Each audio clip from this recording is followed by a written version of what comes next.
On Freedom's Eve, on the eve of January 1st, 1863, the first watch night services took place.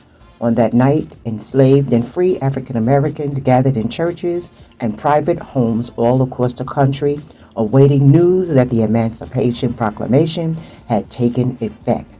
At the stroke of midnight, prayers were answered as all enslaved people in Confederate states were declared legally free. Union soldiers, many of whom were black, marched onto plantations and across cities in the South, reading small copies of the Emancipation Proclamation, spreading the news of freedom in Confederate states. But not everyone in Confederate territory would immediately be free.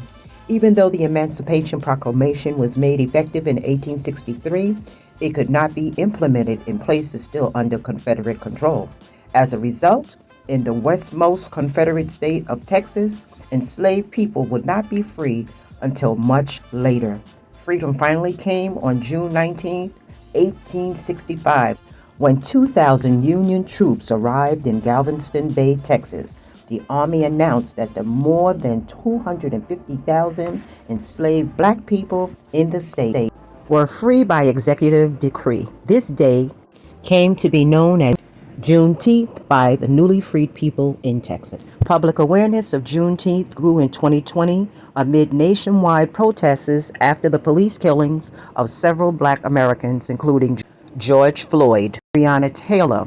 President Joe Biden signed the legislation that made Juneteenth a federal holiday in June 2021. This is why we celebrate Juneteenth.